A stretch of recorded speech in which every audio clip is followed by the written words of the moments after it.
कि भगवान बड़ी फुर्सत से कि रउआ के बनौले बारी कि हमरे खातिर तोहरा के दुनिया में भेजले बारे कि हमरे खातिर तोहरा के दुनिया में भेजले बारे कि भगवान बड़ी फुर्सत से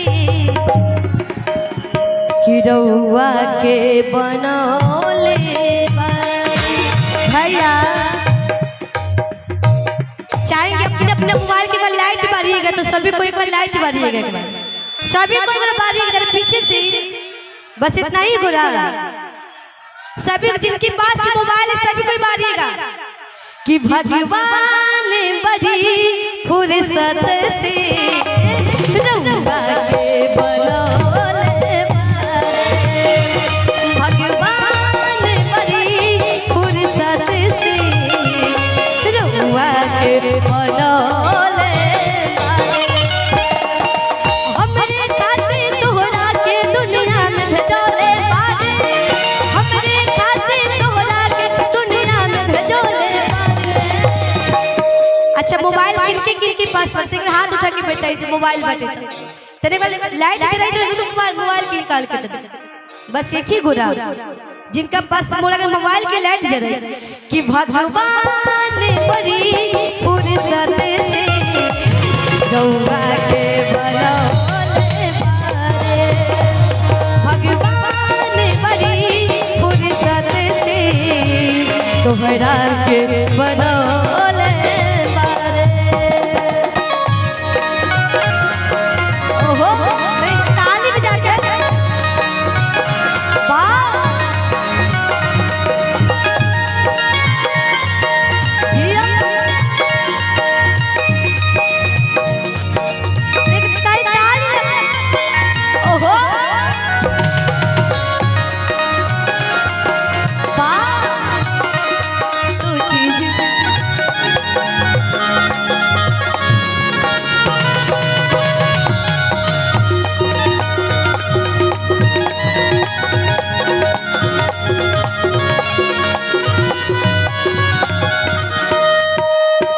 बड़ी भाव में मेरा रू कहत दिया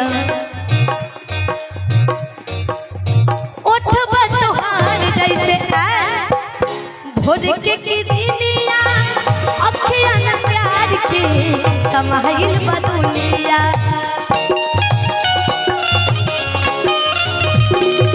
भैया कहत दिया उठबा तोहार जैसे भोर के किरनिया अखिया न प्यार के समाइल बदुनिया।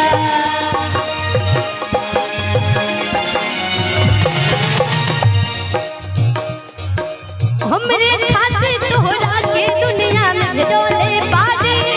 हमरे खातिर तोहरा के दुनिया में भेजले बारे।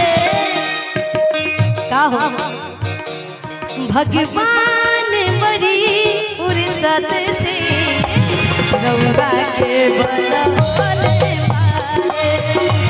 भगवान बड़ी फुर्सत से तोहरा के बनौले बारे।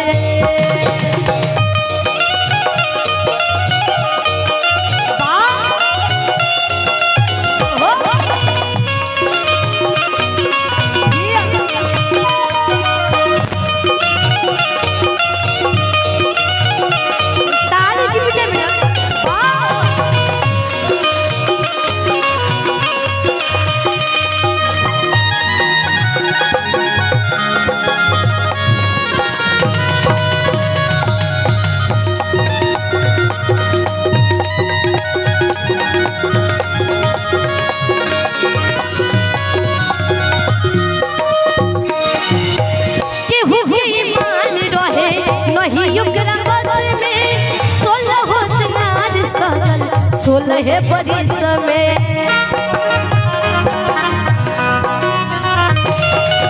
भैया कि भोजपुरी में कहले बानी कि मुर्गी के बिना नीक ना लागे। तने मुर्गी आई एक बार, मुर्गी जाने ली मुर्गी भोजपुरी में।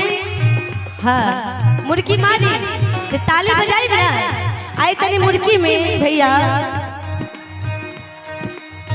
केहू के ईमान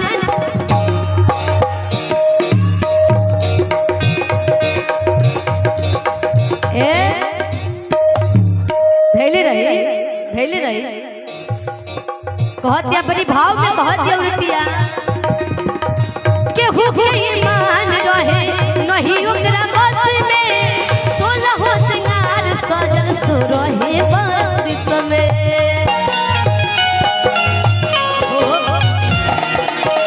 16 सिंगार सजल सुरहे बरिस में।